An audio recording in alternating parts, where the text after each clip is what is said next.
HRN listeners.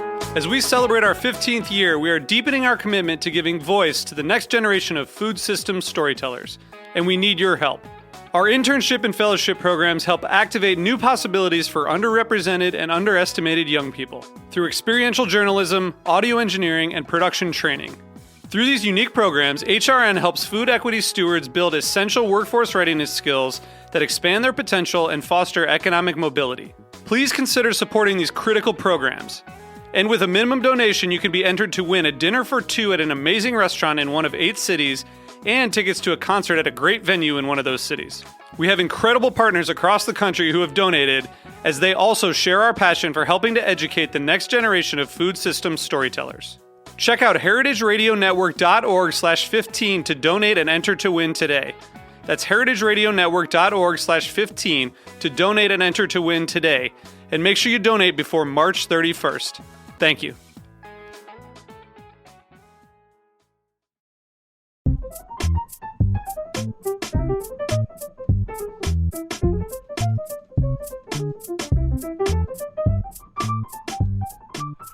Welcome to HRN Happy Hour. It's 5 o'clock somewhere, and somewhere is everybody? Charleston! All right. My name's Kat Johnson. I'm the co-host of HRN Happy Hour. I am here with my co-host, Katie Mosman-Wadler.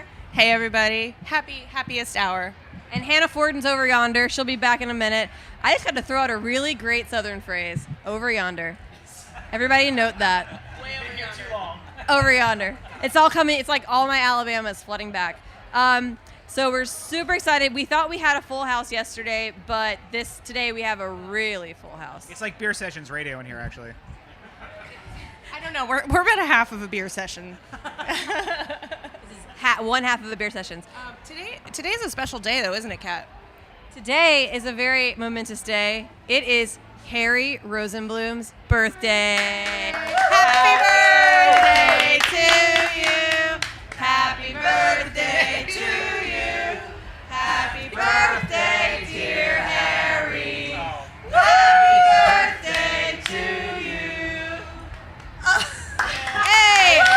All right, so Harry just blew out the candle on a very special birthday treat, and I want to welcome our first guest on HRN Happy Hour, Cynthia Wong, to tell us what it is. Wait, should I guess? Yes. You can.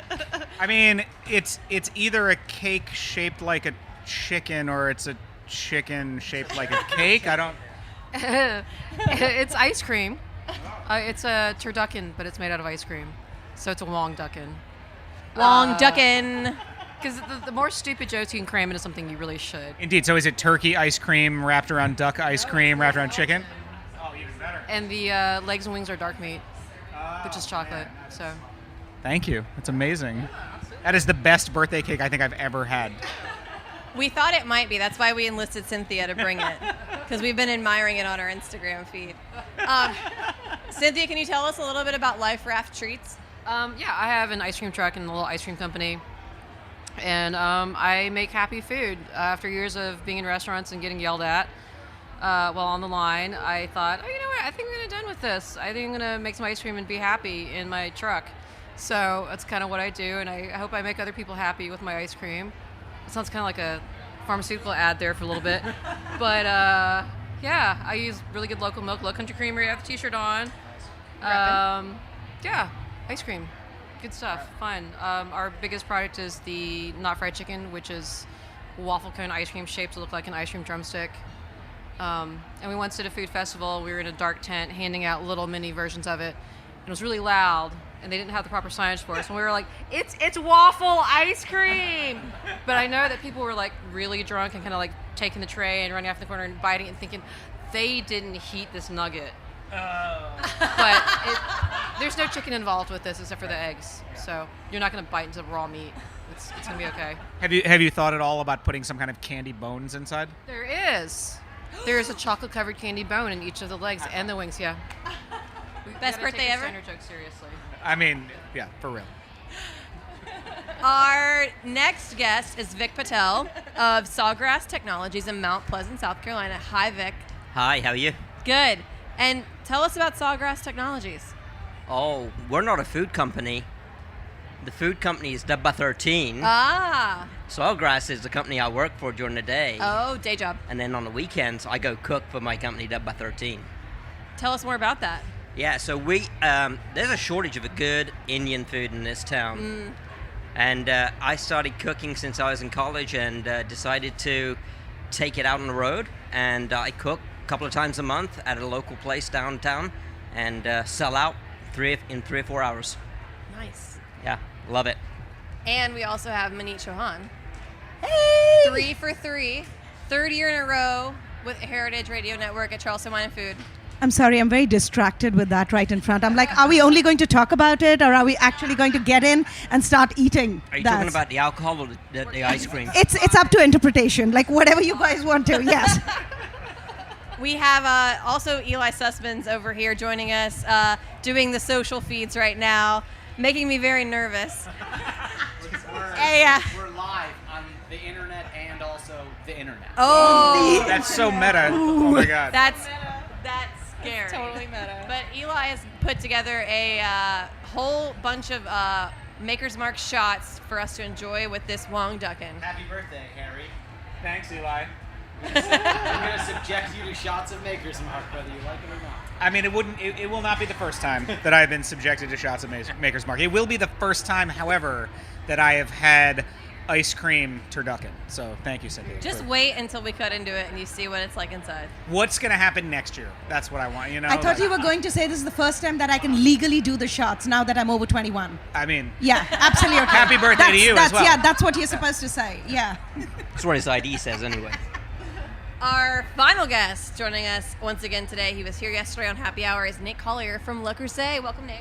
Thank you so much for having me. This was so much fun last night. I didn't know how you could top it, but you have already done that by a long shot. Everybody's already mentioned what's here. This is amazing. I can't wait to have some fun trivia with you guys. Trivia. So we are going to end the show in trivia today. It's special Consider that trivia. your warning. You've And- been warned. Yeah. It's a special birthday trivia. That's a little tease. All right. So I want to talk first and foremost about the event tonight that you're all participating in. Someone tell me what it is, what it's about, and what people can expect when they show up. My biggest fear is the talk of color bombing, which it's going to be one of those things where it's really fun when you're watching it happen to somebody else, but I'm hoping that I don't just like freak out. Oh no, that's no fear. That's the funnest part about Holi. I mean, like literally, Holi is my favorite festival. It is the festival of colors, and growing up in India, it would be so amazing because we would have the most like dry colors and wet colors, and we would be throwing it at each other. It was just it was the advent of spring. Like it's color and delicious food and everything you're not supposed to do. Yeah, Cynthia still doesn't look entirely relaxed. I'm gonna find you tonight with the colors in my pocket. All right, good, because all my clothes are really cheap and gross, so I'm going to be fine. So we'll be good. It makes no difference. Once you're in it, you're in it. Yeah. We're going to do it. You're in it to win it. Do it. Yeah, Mate, tell us more about Holi and like why Holi became an inspiration for an event at Charleston Wine and Food. I mean, Holi again. It's a festival of colors. I think it is all about getting over winters, not only in terms of food. The food that you serve is so decadent and fun. There's always like music involved, and one of the most important things that you serve in India in Holi is called bhang. Bhang is marijuana.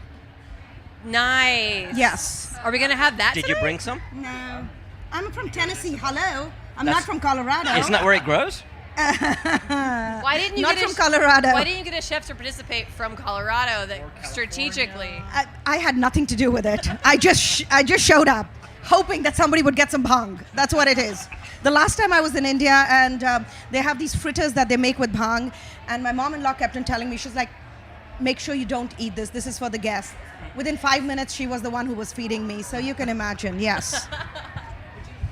Now, there's another Holi event coming up soon too that's part of Brown in the South.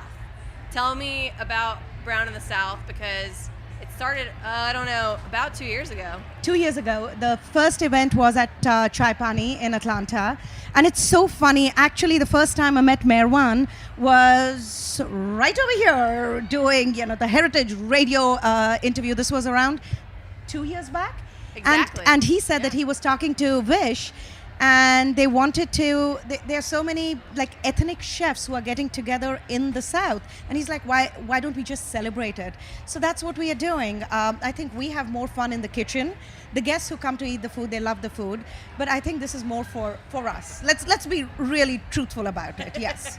And the next event coming up is called Holy Grail. Holy Grail, yes. And I encourage everyone to go look at the promotional photo. It is Monty Python Holy Grail, but with Marwa, Maneet, and a few other faces in the grail. It's hysterical. I interrupt this program to ask an important question because I now have a red knife and it matches my red outfit. Cynthia, is there a particular way to carve a Wong ducken that I should, like, I'm thinking kind of like so? Yeah? Okay, great. I'm just going to pretend it's a turkey. Yeah. It's very easy to pretend that because it looks exactly like one. Just pop those ice cream appendages off and... That was so satisfying. Okay, yeah. I'll pop this one. Ready? Oh, that one's... Pop this one. Maybe. Oh, yeah. Hear that? Got that crunch, Matt? Yeah. Engineer Matt, how's that crunch on that? Okay, so Vic, tell us more about Holy City. Holy City Shakedown tonight. What have you got planned? What are you looking forward to? So, I've actually bought a Komodo Joe to cook at the event, and I've got this 200-pound Komodo Joe sitting in the back of my F-150 out there.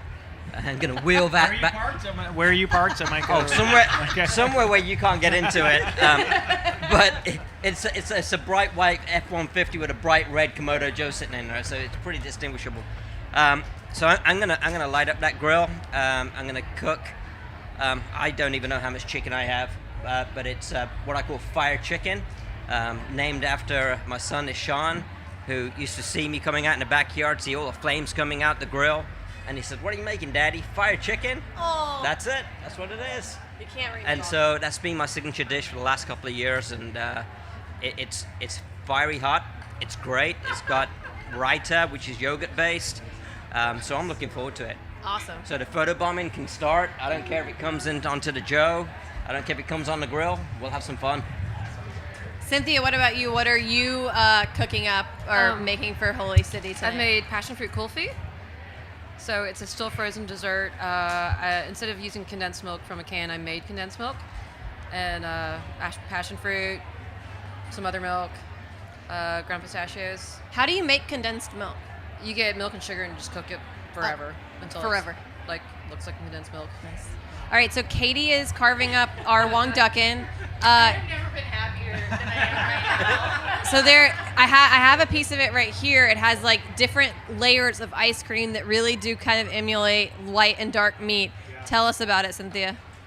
Well, the inspiration was the turducken, which if you've ever had one, the whole thing tastes like andouille, and it's kind of weird. Yeah. But it's hard to not really like the concept of stuffing one animal into another, and then serving it. And so I just kind of liked the whole kitsch thing about it and thought it was funny, and had one of those things where I was like, wouldn't it be funny if... So it was born. It's amazing. I mean, is this something that is this something that you sell? Like if somebody wants to order one, you do for Thanksgiving? That's it's amazing. A special order thing. Harry, would you like a wing or a breast? I mean, I do love that this has all three, so I'm gonna go with this slice through. I think you should. Really should be starting to dig for the wishbone, shouldn't he? I heard that one has a bone in it. Yeah, I mean, I am into that. I did ask that question, so I'm very much into that. Harry, So I have a question, both for Vik and Maneet about Holi. Is food also usually a part of it? Like, I'm familiar with it because there's events in New York City where there is the whole color bomb thing, and that's what people are really into. Everybody wears a white shirt, and there's runs and 5Ks and things, and there's a big event where they're storing color. But is food and cooking outdoors a big part of it in India? I mean, food absolutely is a very integral part of any festival in India. Of course. I mean, it is. I think it's just an excuse to indulge it's excuse to fry everything in the house, which was pretty much like how it was growing up. Like mom would be like, "Oh, Holi!" Like, okay, let's start frying everything. And but yeah, I think as kids, this is something that we would look, forward to, because it was not only like, going out and getting like coming home looking like complete hooligans and not getting into trouble for that, but also there was this amazing decadent food. And each and every festival in India has a particular, like, Holi is all about chaats, which are Indian street food, which is pretty much like spring is coming around. Right. So yeah, absolutely. Yeah, we used to in Atlanta, company I used to work for, we used to have Holi every year. 200 or 300 people in the company. We come in, we import all the color from India. Water fights. We used to have these 55-gallon drums of water, water cannons, and a DJ. Food, obviously, was a huge part of the deal, but it was an amazing time just to get everyone together. It doesn't matter what race or color you were. It was just an amazing time just to release a whole bunch of energy and have a whole bunch of fun.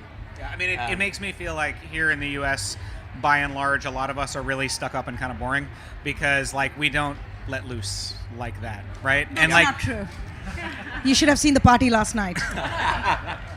But I mean that's different, right? Like that's with drinking and all this stuff. But like culturally, I feel like there are not moments like, I don't know, the way I feel having grown up here, like July 4th ultimately is like a holiday to drink shitty beer, right? Yeah. And like if you look at New Year's Eve, what is New Year's Eve? It's a time to get drunk. What is St. Patrick's Day? It's amateur night. Like it's all just about like drinking too much. It's not really about the fun that I often feel like I see in other cultures. I think I'd agree with you. Yeah, I think I'd agree with you. My mom is Burmese, and she talked about water festival, which sounds kind of similar in a certain sense of like, it's getting hot, everyone throwing water on each other, which, and my reaction was, I don't really know if I want people to throw color on me tonight. Like, I don't really know if I can handle that psychologically. Because, I don't really like being dirty. I think we have a plan, turn right? around, and Maneet's going to have a giant bag of color, just poof. You have made yourself a mark. I know I have. Everyone listening is like, we're going to get that weirdo. So I think I have to agree with you. Yeah, it's like really culturally hard for us to let go unless there's drinking involved, and then it's not letting go, it's just embarrassing yourself. Right. Yeah. And I think, historically, if you think about it in India, my grandparents and their parents grew up in a very rural part of the country, and it's very hard, right? You go to the farms, you work, you come back, and these sort of festivals that come around every now and again are the releases that they get, and right. While we celebrate them here, they look forward to them over there, just to take a day off and enjoy that and celebrate that particular day. It was the time before the weekend. Yeah, exactly. But it's such a cultural, iconic festival also, because, Bollywood, which is probably one of the biggest film industries like in the world, almost every second movie has a Holi song. Right? And I'm going to find the DJ today. If he's not playing those songs, I have an entire list and I'm going to tell him, That's awesome. Come on, buddy. Good. We've got to do this. Yeah. The Charleston Police Department might be out soon. Oh, come on. It's like Rang Barse. Come on. Vik, I want to ask you about this word that I think is kind of inherent to the work you do. Is it dabba? Dabba. Yep. What does that mean? So, dabbas are small, and Maneet will correct me if I'm wrong here, but these are small restaurants on highways across India. There are no rest areas. There are no, Burger Kings or McDonald's to stop at on interstates in India. So these little homegrown restaurants called dabbas line highways in India, and people stop there. They eat. They're invited in. The food's really inexpensive, but it's amazing. And so the reason I called it dabba was because of that, because it's my business is essentially a pop-up. And the number 13 has been very significant in my life. With my son's birthday, he was born in 2013, and so the number 13 pops up numerous times. So dabba 13. And the URL was available. That's always convenient. It helps. Should we do these birthday shots that Eli's poured up? Yes. Hey, the birthday Yes, we boy says should. yes. All right, let's pass them around. Harry, how has your birthday at Charleston Wine and Food gone so far? I mean, it's been pretty great. Aside from the fact that I do miss my children terribly. I woke up this morning. I had a biscuit from Callie's biscuit, and I got there very early. I found out they opened at 8, and I got there at 8:07, and I still had to wait like 20 minutes. Oh, wow. Then I've just been here, and I've done some really fun interviews, and I'm surrounded by people that I love, so it's really fun. Happy birthday. Yeah. Happy Woo, birthday. happy birthday. All right, we're getting a couple more shots poured up, and then we're going to do a birthday toast for Harry. Oh, we have some more friends joining us. Oh, with more whiskey. Oh, man, all right. It's all downhill from here. Hurry up and drink this one for the next one. All right, well, There's no shakedown happening. Cheers. Happy birthday.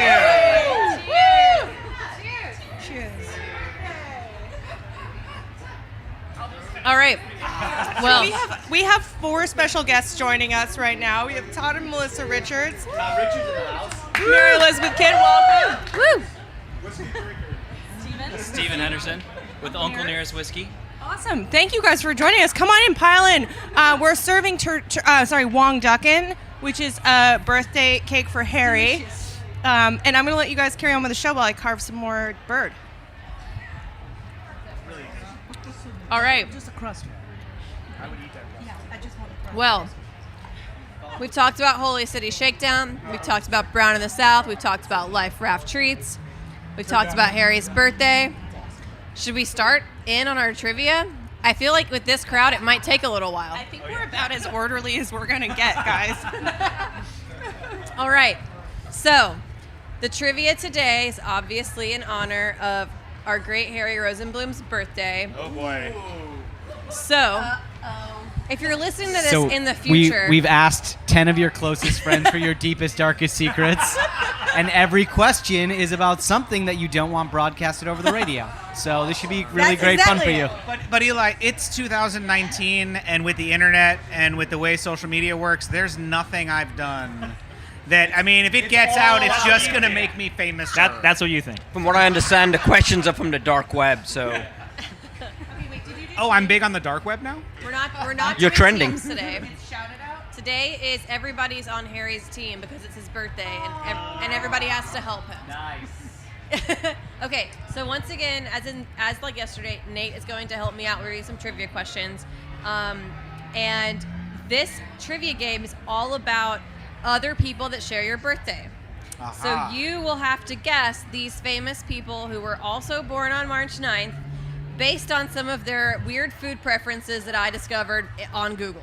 Wow, this is super fun. I've also never bothered to figure out, I don't think, anyone who shares my birthday, so this is going to be really hard. I now know all of them, so if you need to know, I just want to say that she clearly did her research on this. Just FYI. I always do my research. Okay. All right, so I will ask question number 1. Everyone can jump in and help you give your answer. All right, great. All right, question number 1 is, what eccentric chess player kept vitamin pills, herbal potions, and a large orange juicer in a suitcase in case anyone tried to put toxins in his food? Kasparov? No. No. The other chess Who's player. the other chess? Who's the other chess player? Who's the What other he chess played player? against. Oh, man. We can give it. There's a movie. I know there's a movie and I can like see him, but I can't remember his name. Yeah. Cynthia got it. I don't know how to go with that one. Bobby Fischer. You said there was a movie. I was going to say, there's an SNL sketch. Well, I'm gonna now start keeping those things in my suitcase in case you guys are trying to. Well, Cynthia, you wouldn't do that to me. You wouldn't poison me with ice cream, would you? All right. thought about it. All right, Nate's going to ask the next question. Right? What cosmonaut became the first human in space, and therefore the first person to eat a meal in space which happened to be 2 servings of pureed meat and 1 chocolate sauce? There's a good reason I don't know that. Yes. Pureed meat and chocolate sauce? Yuri Gagarin. That's right. Ding, ding, ding. Birthday boy got it. With help from Vic. When I was writing this, I was telling Will about all the questions I was writing at home, and he was like, I was like, what's the difference between a cosmonaut and an astronaut? And he was like, there's not one. And I was like, that's wrong. There Cosmonauts is. are Russian. Yeah, cosmonauts are Russian, Yeah. for sure. So, And Laika was the first dog in space. that's right. Okay, question number 3. What actor is known for his edgy roles in Ex Machina and A Most Violent Year, but says he didn't have his first drink until he was 24? I don't watch movies almost ever. Yikes. Was he in what? In Star Wars? Yes, he was. Who knows his name?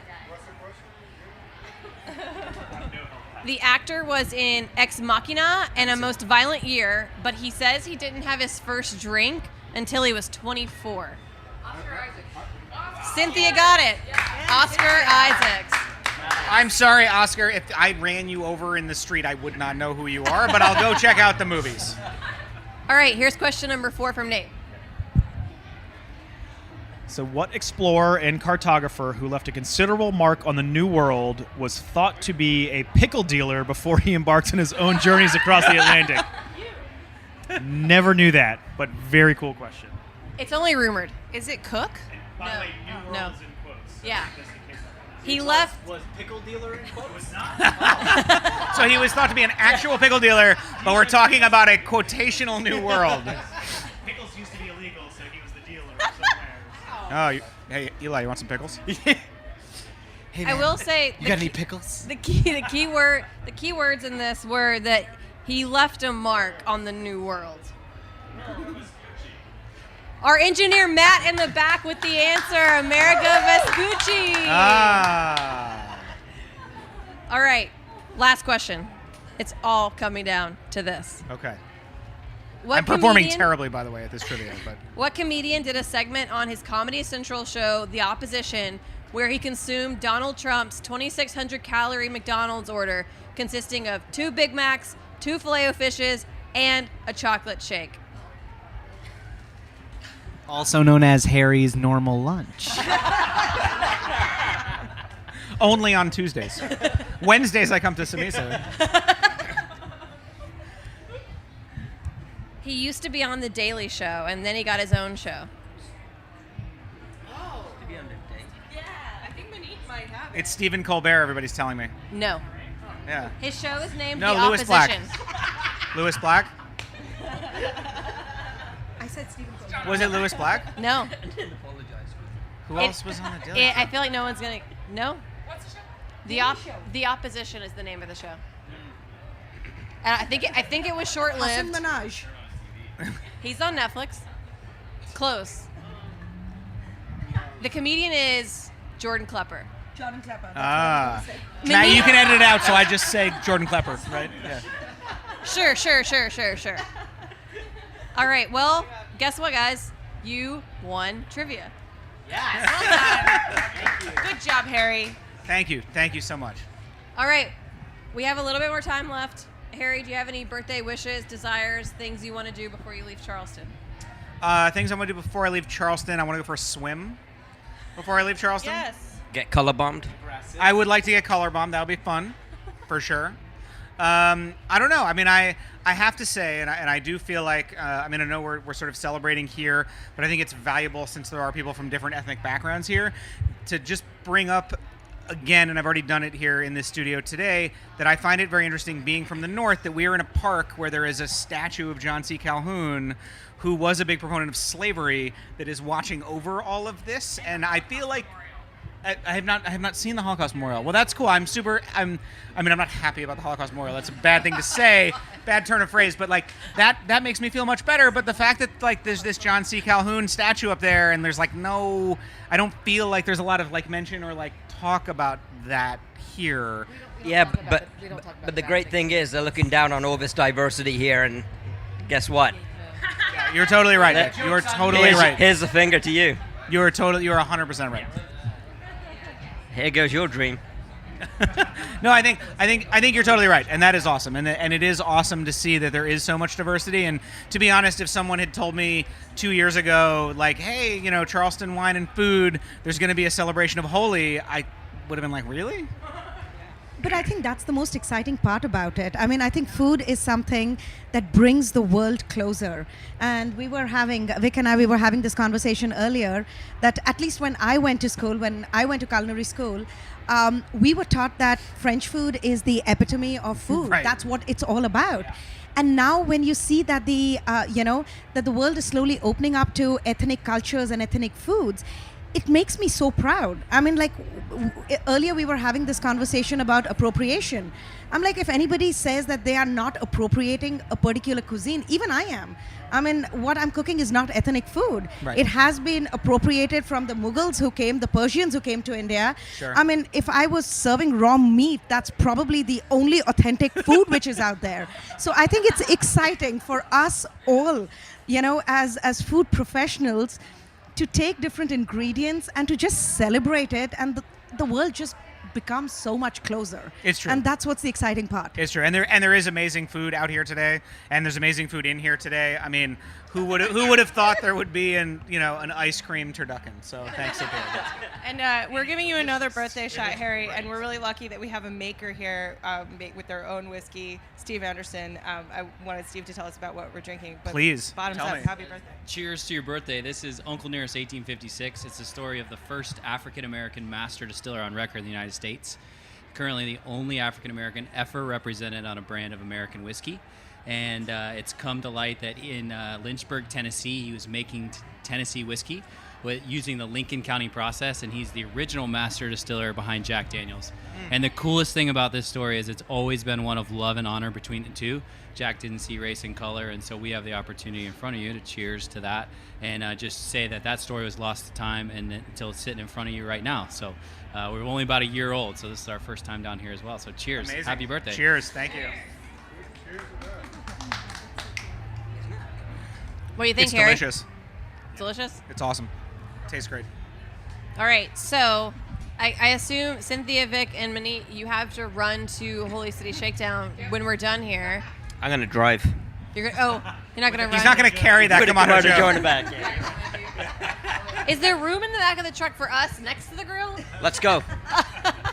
Let's go. All right, so I've always dreamed of riding in the bed of a truck to a holy festival in Charleston, South Carolina. I've thought about it for years and years and years. I and can make that dream a reality, my friend. Thank you. Barney Fowl. As you knock over Uncle Nurse. it's there. okay. He's there. He's Happy there with birthday the to you, save. Eli. He's there with more whiskey. Too excited. Well, I don't know. This might just continue to devolve the longer we sit here with more whiskey. We still have a half of a Wong Duckin sitting here. So if anybody's listening in Charleston, please come over here to Marion Park. We can come and taste some of It's this. your birthday. You need to finish before it melts. Harry, we're not leaving until you finish that cake.